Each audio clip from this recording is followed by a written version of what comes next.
Éxodo capítulo 3, verso número 4. Vamos a continuar con esta serie que estamos llevando estos días jueves, sin movernos de Jesús. Este es el tema número 26 de esta serie. Continuamos con el monte que estamos estudiando, Horeb. Y este tema se va a titular Horeb, Dios de vivos. Vamos a ver ahora, hermanos, una parte también del carácter de Dios. Recuerden que el monte Horeb es un monte o es el monte de la revelación. El monte donde Dios da revelación directa y empieza a presentar varias cosas por primera vez. Y una de ellas, hermanos, es la parte del nombre de Dios, que después vamos a estar estudiando. Pero ahora vamos a ver que Dios se le presenta a Moisés y le dice algo que oímos muchas veces dentro de las Escrituras y que ahora tenemos que entender a qué se refiere el Señor. Dice ahí, Éxodo capítulo 3, verso número 4, viendo Jehová que él iba a ver, lo llamó Dios de en medio de la zarza y dijo, Moisés, Moisés, y él respondió, heme aquí. Y dijo, no te acerques, quita tu calzado de tus pies, porque el lugar en que tú estás, tierra santa es. Y dijo, yo soy el Dios de tu padre, Dios de Abraham, Dios de Isaac y Dios de Jacob. Entonces Moisés cubrió su rostro porque tuvo miedo de mirar a Dios. Dijo luego, Jehová, bien he visto la aflicción de mi pueblo que está en Egipto, y he oído su clamor a causa de sus exactores, pues he conocido sus angustias, y he descendido para librarlos de mano de los egipcios y sacarlos de aquella tierra a una tierra buena y ancha, a tierra que fluye leche y miel, a los lugares del cananeo, del eteo, del amorreo, del fereceo, del heveo y del jebuseo. Bien, hermanos, ahora vamos a ver cómo Dios se presenta a Moisés. Antes de enviarlo, hermanos, Moisés tiene que saber quién lo manda. ¿Quién lo manda? Yo digo, hermanos, que hoy ese es un problema dentro de la iglesia, y es que muchos hacen las cosas por motivaciones equivocadas. O sea, el servir en la iglesia, hermanos, no es porque haga falta gente. O sea, es obvio que cuando hay más gente en cierto ministerio, las cosas, pues, nos toca de a menor tarea. Vamos a verlo así. Pero ese no es el porqué de un ministerio. O sea, el porqué de necesitamos más ujieres es para que pues no me toque tanto trabajo. O ¿por qué necesitamos más maestros? Pues para que no me toque tanto trabajo. Ese no es el porqué. O sea, es obvio que eso va a ser, ¿ok? Pero no es el por qué entramos a un ministerio. Eso es una motivación equivocada. Otra motivación equivocada es por ganar algo. O sea, hermanos, debemos de dejar de pensar que nos estamos ganando el favor de Dios. O sea, ¿cómo? Ah, bueno, si yo sirvo, quiere decir que yo tengo más puntos con Dios. Hermanos, no le puedes añadir nada a la salvación. En Cristo, todas las promesas de Dios son sí y son amén. ¿Okay? Es decir, las promesas de Dios están ya en Cristo. Le comentaba yo a mi esposa el día de ayer que estaba yo viendo una publicación en Instagram y una persona que decía, Dios, digo, el diablo se alegra de que tus finanzas estén en números rojos. Pon aquí tu nombre y voy a orar por ti para que esas finanzas vuelvan a la normalidad. Yo le dije a mi esposa, yo pues me puse a ver los comentarios, a ver si alguien decía, oye, eso no está en la Biblia. Eso no está en la Biblia. No. Amén, amén, amén. En el nombre de Jesús lo recibo. No, lo decreto, lo establezco, me lo merezco. Yo sé que esto es así. Yo pongo el nombre de mi hijo para que ese sueldo que él merece recibir, lo reciba en el nombre de Jesús. ¿Se dan cuenta cómo no conocen a Dios? Lo peligroso es que dentro de esa lista que yo vi, que eran 4,000 comentarios, estén cristianos pensando así. O sea, hermanos, no estamos sirviendo a Dios por ganarnos algo. Eso no se puede hacer. Ya en Cristo todo lo tenemos. El Cristo es el todo en todos. O sea, en Cristo tenemos todas las promesas que Dios ha prometido. Entonces, no estamos sirviendo por ganarnos algo. Esa es una motivación equivocada. O sea, de que, bueno, yo necesito yo tener un mejor trabajo. Entonces, ¿cómo le hago para que Dios se apiade de mí y me dé un mejor trabajo? Ah, pues voy a hacer un trabajo extra dentro de la iglesia. O sea, antes no participaba en nada, ahora participo para que vea Dios, pues que merezco otra cosa, ¿no? No, hermanos, no. Es obvio que no. O sea, y vamos con ese pensamiento, ¿no? Hasta en las ofrendas y en muchas cosas. O sea, pensando que le estamos haciendo un favor a Dios y Dios nos debe algo. No, hermanos, no. Claramente que no.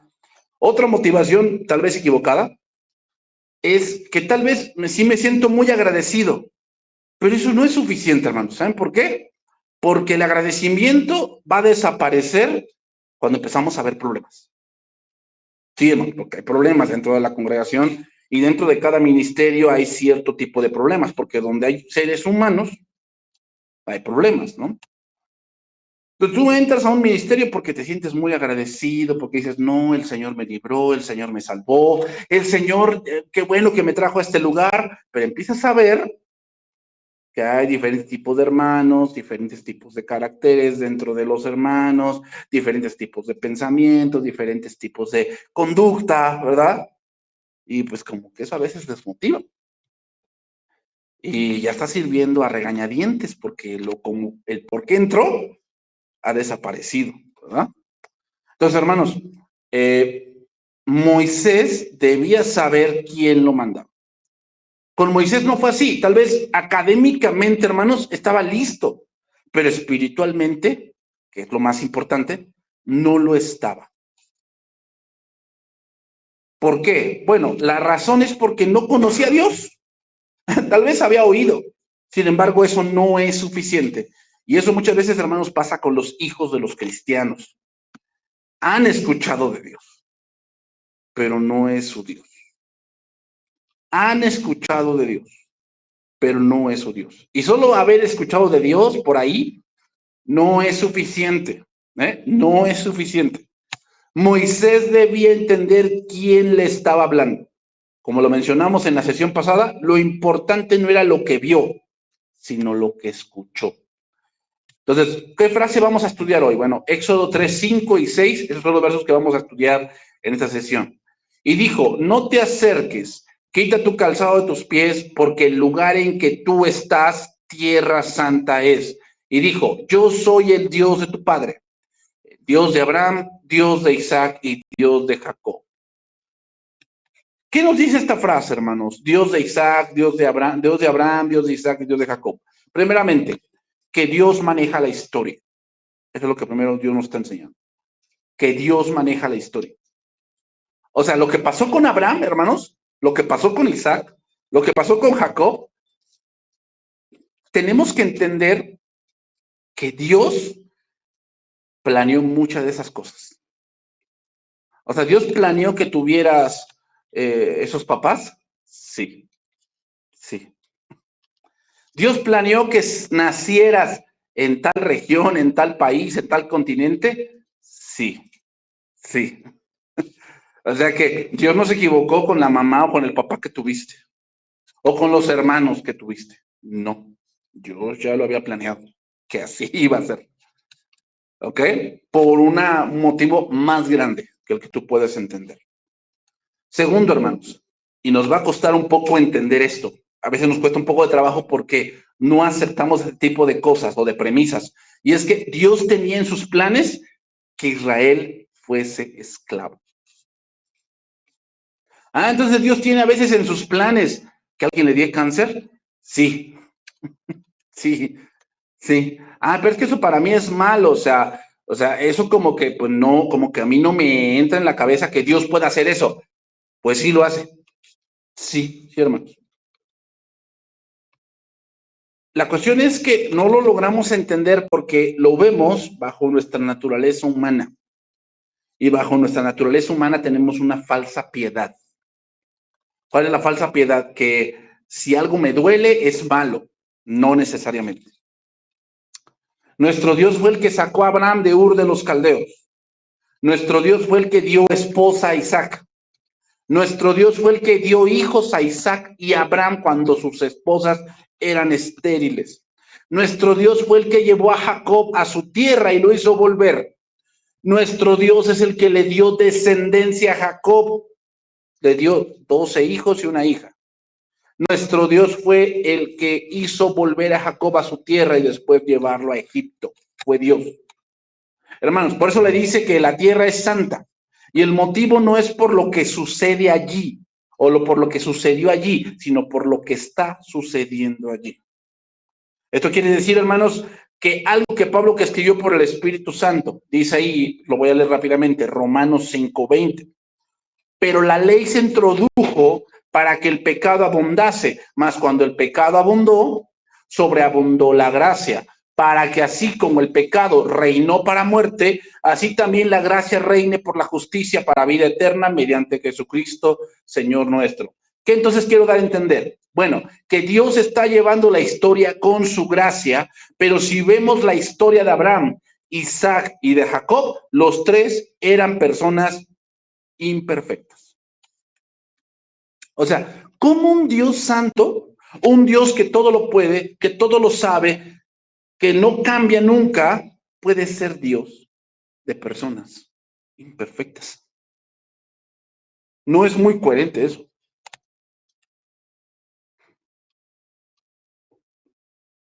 Pero hermanos, ¿saben por qué cuando vemos la frase Dios de Abraham, Dios de Isaac y Dios de Jacob, vemos la gracia de Dios?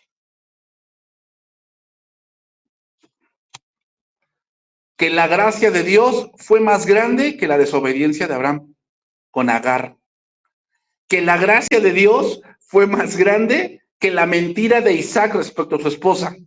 La gracia de Dios fue más grande que el engaño de Jacob, que todo ese engaño. La gracia de Dios fue más grande. Cuando oímos esa frase, Dios de Abraham, Dios de Isaac y Dios de Jacob, nos tenemos que poner a pensar que la vida que ellos llevaron no fue sostenida porque eran muy buenos o porque eran superhombres. No, hermanos, eran como nosotros. Eran como nosotros. Pero ¿saben qué lo sostuvo? La gracia de Dios. El hombre en su naturaleza caída anhela tener algo que ver con la salvación. Que él pueda decir que contribuyó en algo, que él pueda decir que Dios no es suficientemente poderoso para salvarnos y yo tuve que hacer algo. Hermanos, Dios al decirle eso a Abraham confirma lo que dice Hebreos. Hebreos capítulo 11, verso 14. Es lo que dice este pasaje. Porque los que esto dicen claramente dan a entender que buscan una patria. Pues si hubiesen estado pensando en aquella de donde salieron, ciertamente tenían tiempo de volver, pero anhelaban una mejor, esto es, celestial, por lo cual Dios no se avergüenza de llamarse Dios de ellos.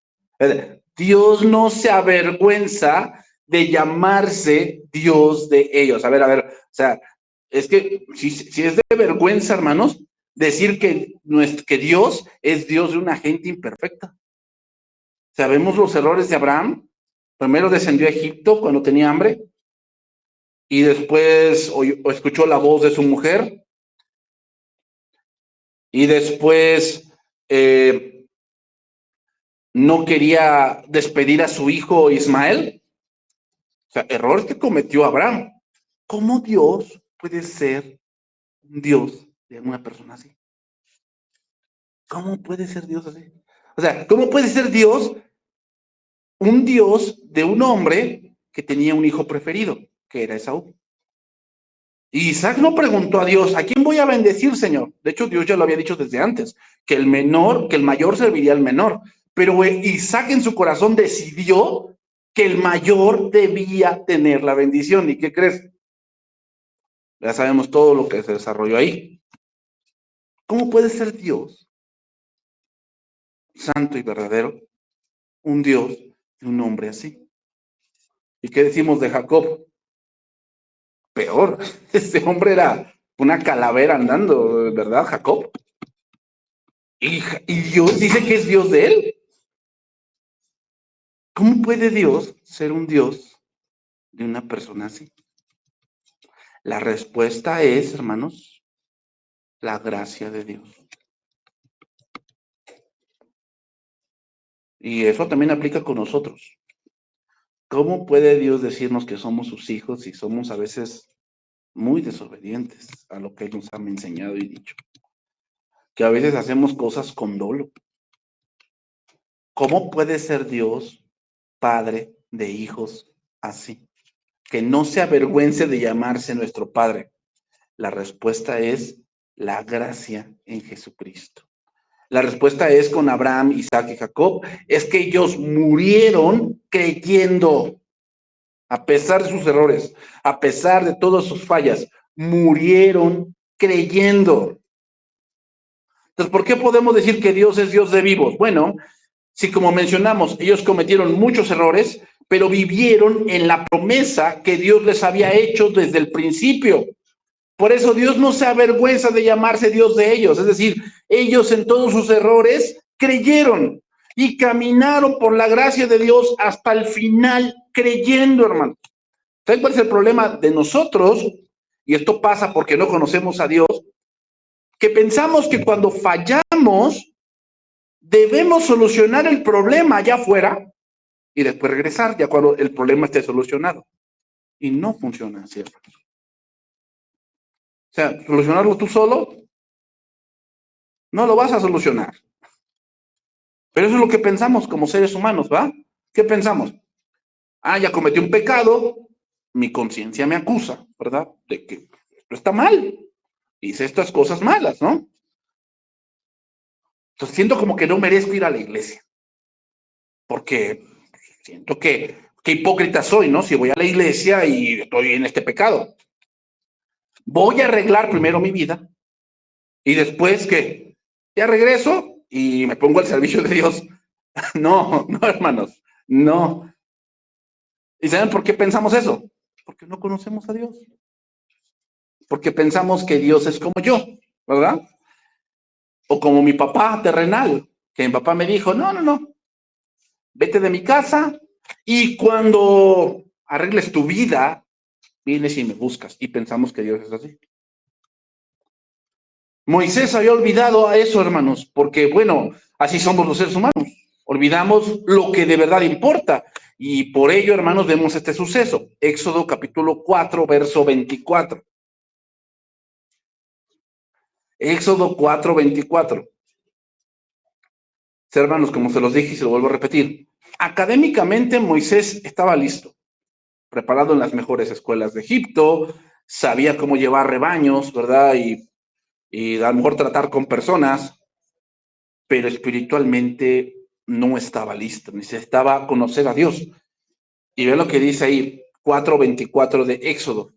Y aconteció en el camino que en una posada, aquí el contexto es que ya Moisés va de regreso a Egipto, y en una posada Jehová le salió al encuentro y quiso matarlo. Algunos comentaristas creen que lo que ocurrió aquí fue que su hijo enfermó de una manera misteriosa. O sea, estaban ahí hospedados en una posada y de repente su hijo enfermó.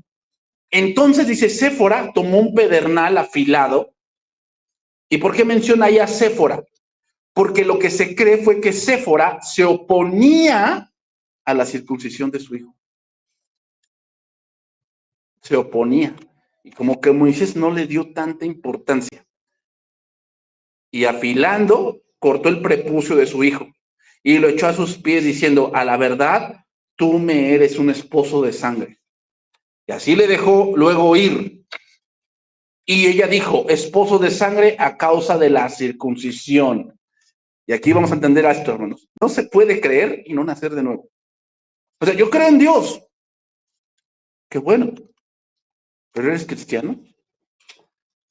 Bueno, pues yo pienso que sí, porque voy a la iglesia. No, no te pregunté eso. No te pregunté si vas a la iglesia. Yo te pregunté si eres cristiano. Alguien que dice que cree, pero no ha nacido de nuevo, es como, voy a decirlo así, hermanos. ¿Han visto esas películas de zombies? Son como muertos vivientes, ¿no? O sea, como que están muertos, pero están vivos. Así hay gente que quiere vivir así espiritualmente, como que medio cree, pero no es cristiana. Moisés iba a hacer lo que Dios le había mandado, pero ignorando el pacto que había hecho con sus padres, hermanos. Era como que creo, pero no creo en las promesas de Dios. Séfora, al ser de otro pueblo, no entendía esto y tal vez había intervenido para que no circuncidaran a sus hijos. Sí, hermanos, la mujer tiene una parte importante en la familia y tal vez tu amor enfermizo esté haciendo que tu hijo no crea, porque tú le estás presentando un Dios que no es el verdadero. Descuidar, hermanos, aquella señal y sello del pacto era criminal en cualquier hebreo. O sea, no circuncidar a tu hijo era algo que no tenía cabida. Y especialmente en uno que estaba destinado a ser guía y libertador de los hebreos. O sea, a ver, voy a ser libertador, pero yo no creo en que Dios, en el pacto de Dios. ¿Mm? Ese es otro punto, hermanos. ¿Vas a querer servir? Lo primero que debes preguntarte es, ¿soy hijo de Dios? Una de las muestras en las que tú sabes que eres cristiano es, hazte un examen. ¿Qué piensas del pecado? ¿Qué piensas del pecado? ¿Piensas que, bueno, con el tiempo esto era malo, pero pues ahorita que estamos en el siglo XXI, pues ya siento que no es tan malo, ¿no? ¿Qué piensas del pecado? ¿Sabes que eso a Dios le ofende? Y cuando tú piensas en eso, sabes que no está bien, que estás pecando contra Dios. Si eso te pasa, es una buena señal. Si no te pasa, si piensas que tal pecado tiene una justificación válida porque los psicólogos y los psiquiatras y los chamanes y los expertos disque del mundo dicen que no es tan malo, tú tienes un problema. Tú tienes un problema. Porque Dios no cambia. Bueno, si Él dijo que esto es malo, punto. ¿Qué otra cosa puedes darte cuenta? ¿Qué crees de la Biblia? ¿Crees que es la palabra de Dios? O sea que la palabra de Dios no tiene error. La palabra de Dios es toda suficiente para tu vida. O sea que en la palabra de Dios encuentras todas las respuestas para problemas familiares, para problemas personales en tu vida, para problemas educativos de tu familia. ¿Crees que es toda suficiente o que necesitas otra cosa? ¿Se requieren otras cosas? Porque la Biblia como que ya pasó de moda, tú tienes un problema. Tú a lo mejor no eres cristiano. Porque el cristiano, ¿qué? Ama la palabra. Ama la palabra. Y sabe que la palabra es la regla, la palabra. Si tú no tienes eso, tal vez tú no seas cristiano. Tú no te estás engañando. Necesitas ir a Dios y arrepentirte. Decirle, Señor, me estoy engañando, perdóname y sálvame, sálvame. Renueva mi mente porque me estoy engañando pensando que estoy yendo a una congregación y por eso soy cristiano. No lo eres. Has olvidado lo más importante y es nacer de nuevo. Otro punto por el cual puedes darte cuenta que eres cristiano. ¿Qué piensas de la iglesia? No, es como Alcohólicos Anónimos. Es como Neuróticos Anónimos. O sea, pues voy a las pláticas. No, hermanos. Yo no estoy dando una plática. Yo estoy enseñando la palabra. Esa palabra que es toda suficiente, que creó los cielos y la tierra, que cambia los corazones, que alimenta tu espíritu y que te puede hacer, o que dice la palabra, Pablo le dijo a Timoteo, escudriñando las escrituras en las cuales te pueden hacer sabio para la vida eterna. ¿Qué piensas de la iglesia? Bueno, no, es que pues es un lugar chido, es un lugar chido, o sea, cuando yo tengo problemas, pues ahí voy y pues, me echan la mano, ¿va? No, si tú necesitas dinero, pues vas allá y te prestan. O sea, ¿piensas que es un banco? Si tú has entendido qué es la iglesia, tal vez tú no eres cristiano. ¿Sabes por qué no? ¿Qué hace el cuerpo cuando hay algo extraño en tu cuerpo? Inmediatamente que Tal vez rechazas la iglesia porque no eres parte del cuerpo. No eres parte del cuerpo. O sea, tú quieres encajar, pero hace rato estaba yo, más bien en la semana estaba yo leyendo sobre qué hacer si te amputaran la oreja. Saben que se puede reconstruir la oreja. O sea, hacen un implante, pero te lo tienen que meter por unos 3 meses aquí en la nuca. ¿Para qué? Para que se llene de vasos sanguíneos. Aquí te lo meten bajo la piel para que la oreja empiece a tomar vasos sanguíneos y se empiece a nutrir. Y ya cuando pasen los 3 meses te la vuelven a poner. Pero tiene que ser, ¿qué? Del mismo cuerpo. Sí, hermano. O sea, alguien puede pecar muy feo y se va un tiempo, pero si es parte del cuerpo, va a volver. Va a volver porque es parte del cuerpo. Pero alguien que nunca vuelve, es que nunca sube del cuerpo. Quería, pero nunca fue. Entonces, ¿qué piensas de la iglesia? Debes entender que la iglesia es el cuerpo de Cristo. Que en la iglesia venimos no porque seamos buenos, sino porque necesitamos de Cristo. Si tú no has entendido eso, tal vez tú no seas parte, tú no eres cristiano. Tú no eres cristiano, necesitas analizarlo bien. Séfora, preocupada por la seguridad de su hijo, vence sus sentimientos maternos y da paso al doloroso rito. Y ella misma, por medio de uno de los pedernales afilados que abundaban en el desierto, hizo la operación que su esposo tenía la obligación de hacer y no fue capaz de hacerla. Y habiendo traído la evidencia sangrienta, exclamó a la penosa excitación de sus sentimientos que por amor a él, ella había arriesgado la vida de su hijo. Por eso le dice, tú me eres esposo de sangre. O sea, por ti y porque no tomaste tu lugar como esposo, mi hijo casi muere. Hermanos, Dios al decirle que es el Dios de sus padres, es que hay pactos que por medio de Moisés pasó por alto. Hermanos, hay una voluntad decretiva y hay una voluntad permisiva. ¿Cuál es la voluntad decretiva? Que Dios ha dicho cosas que sí o sí así son. ¿Cómo? Cuando tú comas de ese árbol, ciertamente, ¿qué? Es voluntad decretiva. Así es. El que peca muere. Punto. No hay otra. ¿Cuál es la voluntad permisiva? Bueno, la voluntad permisiva es que Dios ha dado mandamientos, pero que el hombre desobedece. Por decir, los 10 mandamientos Dios los dio. Pero el hombre, ¿qué hace? O sea, Dios sabía que al dar los mandamientos el hombre no iba a obedecer, lo sabía. Y lo leemos en Gálatas, que la ley, el punto de la ley no fue que el hombre obedeciese perfectamente, sino que se diese cuenta que nunca lo iba a lograr. Y eso es permisivo. O sea, Dios dio su voluntad, pero sabe, decimos permisiva porque el hombre desobedece. Pero en la voluntad decretiva de Dios, Dios había dicho que la única manera de pertenecer al pacto era nacer de nuevo, o era la circuncisión en ese momento.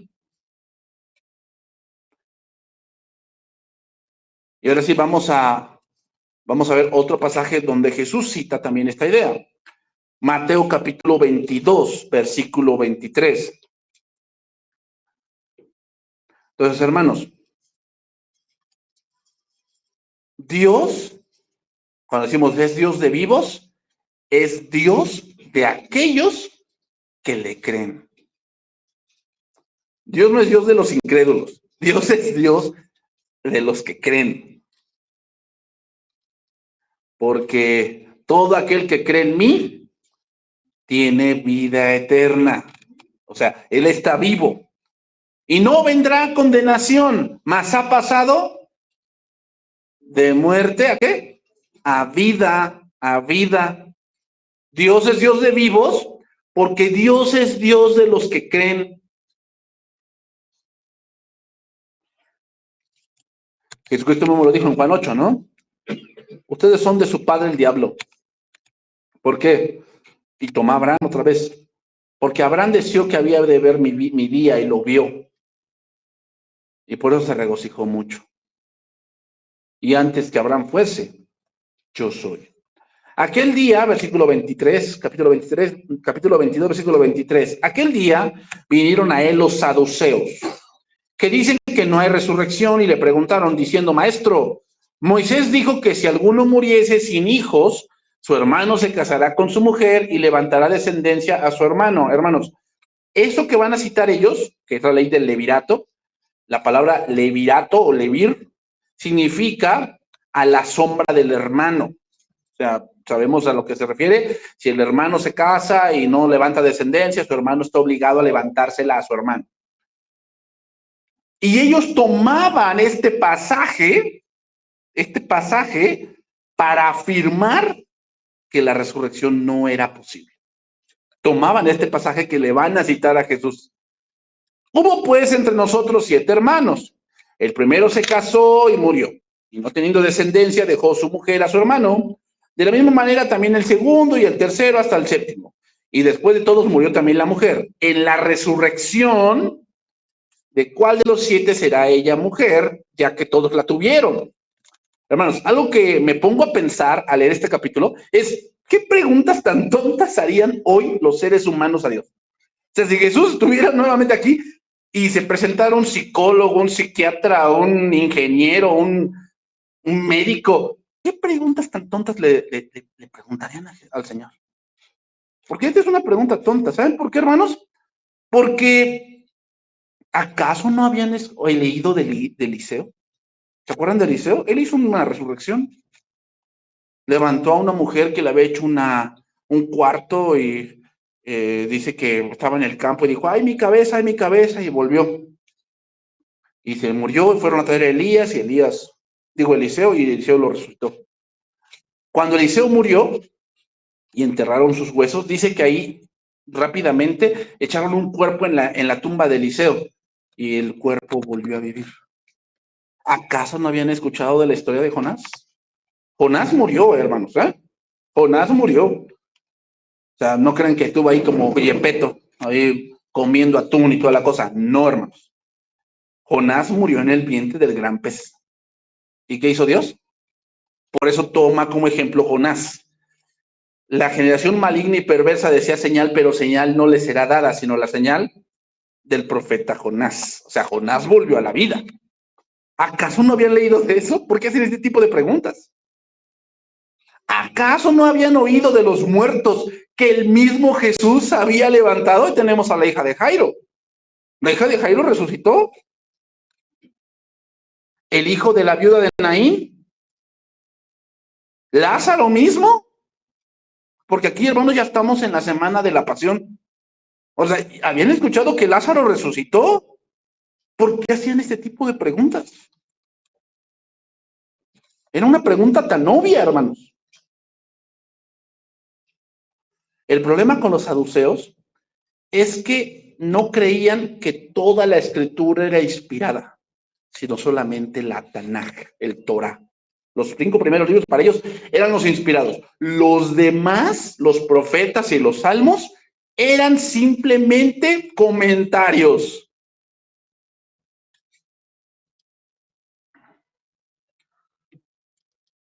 Y veamos, hermanos, estos hombres sacaban pasajes que contradecían no a una persona, sino la misma escritura. Y eso es un gran error, hermanos, ¿eh? Cuando tú ves a una persona que está citando, por decir, una de las frases más típicas que citan en los falsos maestros es esta. Bueno, ustedes dicen que toda la escritura, pero en una parte de Corintios dice Pablo, esto digo yo, no el Señor. O sea, eso no es inspirado. A ver, si es inspirado primeramente porque está ahí. Y segundo, lo que Pablo trató de decir era, con respecto a lo que me preguntaron en la carta anterior, que no tenemos la carta, no hay nada que Jesús haya enseñado, pero que inspirado por el Espíritu Santo, les voy a decir lo que Dios me ha revelado con respecto a ese asunto. Eso es lo que trató, lo que dijo Pablo. No es que, no, pues les doy mi opinión, entonces yo también doy mi opinión. No, no. Y no hay nada más falso, hermanos, que sacar versículos así para contradecir la misma Biblia. O sea, no hay nada más diabólico que eso. Eso hacían los saduceos. Decían, hay resurrección, pero sacaban la misma Torah para contradecir eso. Entonces, hermanos, se presentan delante de Dios dando un argumento tan bajo, básicamente diciéndole a Dios, ¿sabes? Aquí hay un error. Aquí hay un error y no te has dado cuenta. Una historia, hermanos, de dos hermanos que hubiesen estado casados con la misma mujer, bajo tales circunstancias hubiera sido adecuado para ilustrar el punto de los saduceos. Pero ellos querían hacer parecer la situación tan ridícula como les fuese posible. 7 hermanos. Pudieron haber hecho referencia a una historia como la de Judá y Tamar. ¿Se acuerdan de esa historia? Tamar era la nuera de Judá. Y primero se casó con un hijo y murió el hijo y después le dio al otro. Y también murió. Entonces, como que ya Judá le daba miedo darle al último, que una vez es la viuda negra, ¿no? Lo está matando a todos, ¿no? Pero ya sabemos lo que ocurrió. Ahora Tamar se vistió como si fuera una prostituta y Judá pues pensó que era prostituta, se llegó a ella y la nuera consiguió. Pero cuentan una historia que parece ser totalmente hipotética. No buscaban una explicación ni les interesaba la opinión de Jesús. Cuando se dirigían a Jesús como maestro, su falta de sinceridad era obvia. Todo lo que querían era avergonzar a Jesús y hacerlo ver que él no sabía del tema. Hermanos, los saduceos eran de la alta alcurnia. Por eso el grupo de los saduceos no eran muy vistos dentro de la sociedad, ya que ellos pertenecían al Sanedrín y a puestos importantes dentro de la política romana. Entonces, para ellos Jesús era el menor de los problemas. ¿Por qué prestarle atención a un Galileo? Los cuales tienen fama de no ser estudiosos y ser ignorantes de muchas de las escrituras. Como dijeron los del Sanedrín al ver a Pedro y a Juan, hombres del vulgo. Pero se empezaron a dar cuenta que sabía más de lo común. Y pues que, como que dijeron, le vamos a echar una mano a los fariseos, ¿no? Porque ya les preguntaron sobre el tributo y Jesús les contestó bien. Y ya les preguntaron sobre otra cosa y Jesús les contestó bien. Vamos a echarles una mano a los fariseos, ¿no? Los fariseos no me la contestan, pero van con Dios, ¿sabes? ¿No? Un cristiano, el pastor de esa iglesia no me la contestó. Y piensa el hombre que su argumentación delante de Dios es válida. Y gran error, ¿no? Entonces Jesús les respondió, versículo 29, y les dijo, erráis las escrituras, ignorando las escrituras y el poder de Dios. Esa palabra erráis viene de una palabra griega planao, que significa extraviarse. Los saduceos tal vez esperaban que Jesús no dijera nada y que se alejara humillado y avergonzado. ¿Cómo es probable que a veces les hubiera ocurrido con algunos fariseos? Entonces respondiendo Jesús sin vacilación les dice, ¿ustedes están tontos? O sea, básicamente les dice, ustedes están totalmente equivocados y no tienen ni idea de lo que están hablando. No tienen ni idea de lo que están hablando. Básicamente les está diciendo, hermanos, les estaba diciendo, ustedes son más ignorantes que lo que ustedes piensan que son ignorantes. Cuando decimos, hermanos, no, es que la Biblia no habla de esto. ¿De qué no hablará la Biblia, hermanos? O sea, estamos hablando que la Biblia se enfoca en la salvación del ser humano. ¿Tú piensas que Dios, cuando escribió la Biblia, dijo, híjole, Gabriel, se nos olvidó que va a haber hombres que tengan, no sé, estrés? Y eso pues, no lo vimos en la Biblia. ¿Sabes que el estrés es afán? ¿Dios habló del afán?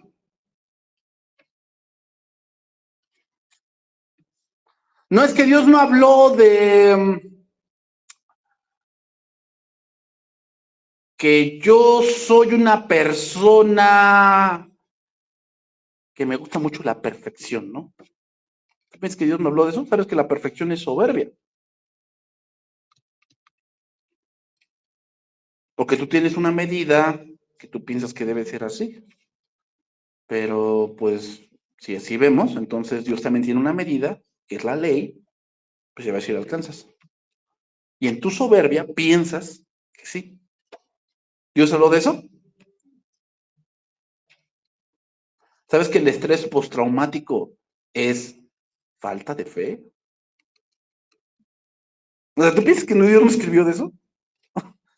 Si tú piensas eso, es porque tú eres un ignorante de la Biblia. No sabes. Por eso piensas que Dios no escribió de eso.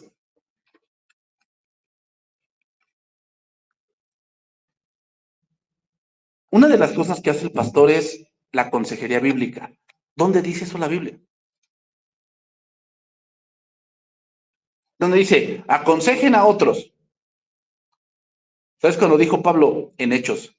Yo no he rehusado que enseñarles todo el consejo de Dios y amonestaros con las mismas palabras. Esa palabra amonestar en el griego significa aconsejarles a que sigan adelante. La Biblia sí escribe de eso, hermanos. El problema es que no conocemos qué dice la Biblia. Por eso pensamos que Dios no habló de cierto tema. No, sí Dios habló de ese tema. Lo que pasa es que nosotros no conocemos las Escrituras. Ellos argumentaban que Moisés jamás habló de la resurrección, pero eso era correcto, creer, por eso era correcto, no era correcto creer en la resurrección. Hermanos, la primera cosa en la cual ellos estaban errando es en pensar que el matrimonio tiene que ver con el cielo. En el cielo los seres humanos serán como los ángeles, pero ellos no lo creían porque no creían en los ángeles. Hermanos, vean cómo un error lleva al otro. Por eso es importante que las doctrinas fundamentales estén bien firmes, porque si no están bien firmes en nuestros corazones, un error llevará al otro. Si tú no crees que la Biblia es toda suficiente, por eso andas buscando en otros lados, creyendo más lo que el mundo te dice, porque tú en tu mente estás convencido que la Biblia no es toda suficiente. No, no tiene todas las respuestas. Tengo que buscarlas en otro lado.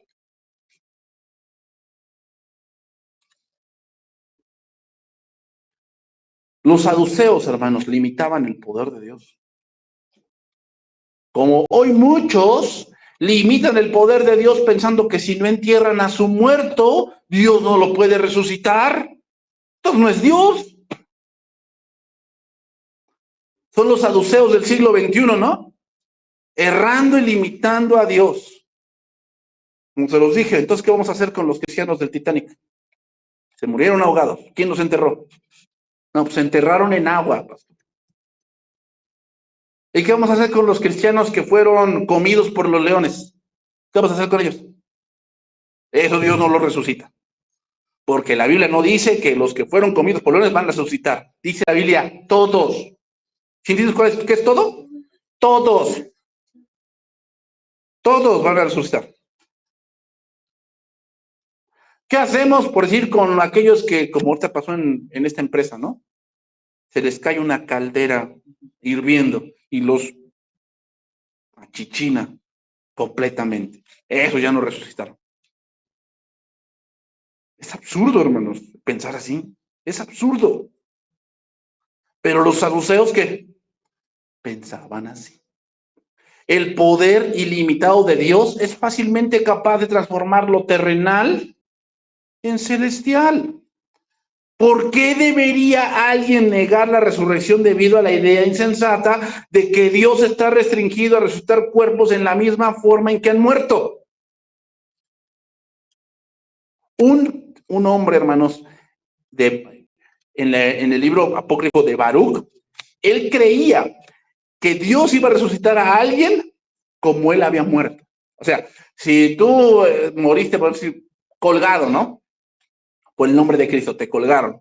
Entonces, Dios iba a regresar el tiempo y ahí colgado te iba a dar vida otra vez. Él pensaba así. Por eso llegaron a la conclusión de que si cremabas a alguien, pues cómo Dios te resucitaría. Por eso es apócrifo ese libro, hermanos. Tal creencia insensata ataca el poder de Dios. Vámonos por la parte final. Mateo 22:31. Pero respecto a la resurrección de los muertos, ¿no habéis leído lo que fue dicho por Dios cuando dijo, yo soy el Dios de Abraham, el Dios de Isaac y el Dios de Jacob? Dios no es Dios de muertos, sino de vivos. Oyendo esto, la gente se admiraba de su doctrina. Y veamos primero, hermanos, viene la parte lógica, donde se ve y debemos entender que no podemos encajonar a Dios en nuestros pensamientos y decir, no, es que yo creo que Dios no podría hacer esto. ¿Han oído personas así que dicen, es que si yo no creo en esto, no debería afectarme? Entonces es como decir que tú no crees en la gravedad y no te afecta. Es ilógico. Es ilógico, hermanos. O como hoy los nuevos terraplanistas. ¿Han oído debates de terraplanistas, hermanos? Se las saben todas, ¿eh? No, son la nueva enfermedad de la ciencia. O sea, ellos siguen creyendo que la Tierra es plana. Entonces, una de las evidencias de que la Tierra no es plana, hermanos, es ver el horizonte. ¿Por qué no logras ver así las ciudades hasta allá, hasta allá? Pues obviamente la curvatura de la Tierra va haciendo que ver el horizonte no puedes ver solamente hasta cierto punto, que va curveando la Tierra. Pero dicen, no, es que esa es una parte de la visión humana periférica que no logras ver más allá, pero no es porque la Tierra sea redonda. Ellos siguen asegurando que la Tierra es plana, hermano. Entonces, ahora el maestro cita el Pentateuco para demostrar que ahí lo dice y que ellos eran tan ignorantes. El excelente argumento exegético de Jesús se basa en el tiempo presente enfático de yo soy, usando en este pasaje de Éxodo.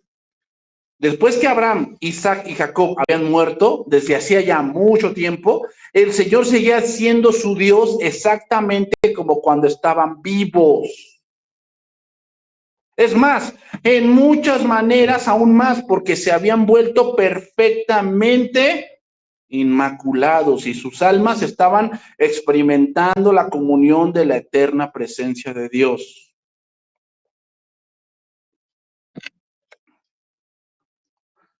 Ver a estos tres patriarcas, hermanos, Abraham, Isaac y Jacob, es hablar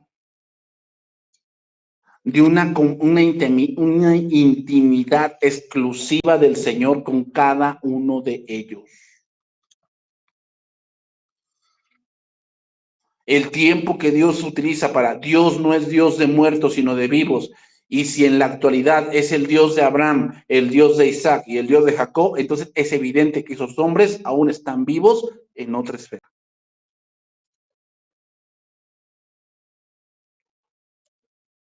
Y voy terminando, hermanos. Una persona que no cree en la resurrección tiene poco motivo para vivir de otro modo que no sea como le plazca.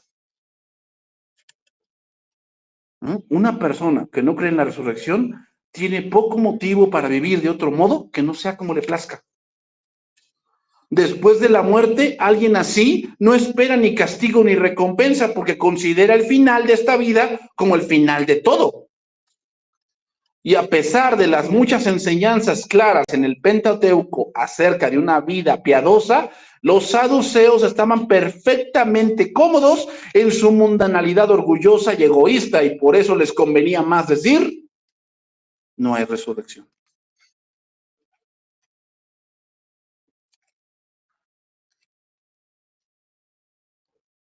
Regresamos a Éxodo capítulo 3, verso 6, solamente para reafirmar un punto más ahí. Dice ahí, y dijo, yo soy el Dios de tu padre, Dios de Abraham, Dios de Isaac y Dios de Jacob. Entonces Moisés cubrió su rostro porque tuvo miedo de mirar a Dios.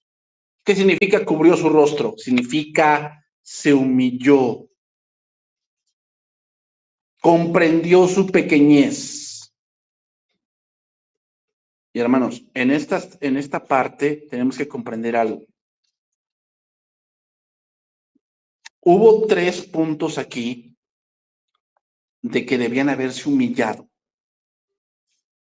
¿Y cuál fue la consecuencia de ello? Número 1, Moisés se humilló delante de Dios. ¿Y qué pasó? Fue un siervo utilizado por Dios grandemente. Entre más humildes seamos, hermanos, más Dios puede utilizarnos. Si tú no te humillas, tú limitas el poder de Dios en el sentido de que el Espíritu Santo no te puede utilizar mucho. ¿Por qué? Porque siempre tu orgullo va por delante. Número 2, Israel. Israel se humillaba a medias. ¿Qué pasa con aquellos que se humillan a medias? No heredan las promesas, no las heredan. Recuerdo una anécdota, tenía yo como 10 años y mi papá iba a comprar chamarras para todos. Yo quería una chamarra blanca porque me gustaba el color. Yo le decía, no, yo quiero esa chamarra. Mi papá me decía, no, porque esa chamarra es muy sucia. Toma de otro color. Y tanto fue mi orgullo que decía, no, pues no quiero nada. Y al final el orgullo me tapaba. Tu orgullo hace que pierdas. O sea, porque no me negaron una chamarra, me negaron un color. Pero mi orgullo fue tan grande que, ¿qué? Solo no quiero nada. ¿Cuántas veces hacemos así? Señor, si no me haces así, o sea, yo creo que tú puedes hacerlo, pero yo quiero que lo hagas así. Y si no lo haces así, no quiero nada. ¿Ah? O sea, a ver, Dios podía sacar agua, pero Israel lo quería, ¿qué? Cuando yo lo dijera. O sea, tengo sed, que me aparezca una botella aquí. Tengo hambre, cada vez que aparece una señora me está dando aquí en la boca. Eso es lo que quería Israel. O sea, ¿sí creían que Dios lo podía hacer? Pues vagamente. Pero lo querían como en su tiempo y en su forma. Y otro punto, Faraón. Ese sí no. Ese sí no se humilló para nada. ¿Qué pasó con él? Fue completamente destruido. Alguien que no se humilla, hermanos, va a estar completamente destruido.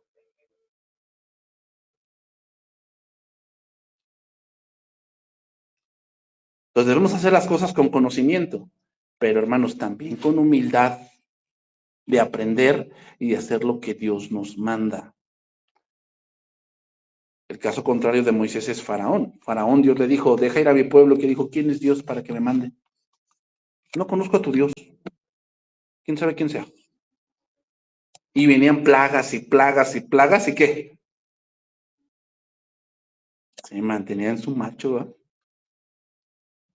Yo digo que los psicólogos de este siglo dirían, no, es que Faraón sabía bien quién era. Sabía bien a quién pertenecía a él, ¿verdad? Pues sí, al diablo. Pero, bueno, Dios es Dios de aquellos que le creen. Dios es Dios de aquellos que le creen, ¿no? Y por eso no se avergüenza de llamarse Dios de ellos. Vamos a orar y vamos a terminar ese tiempo.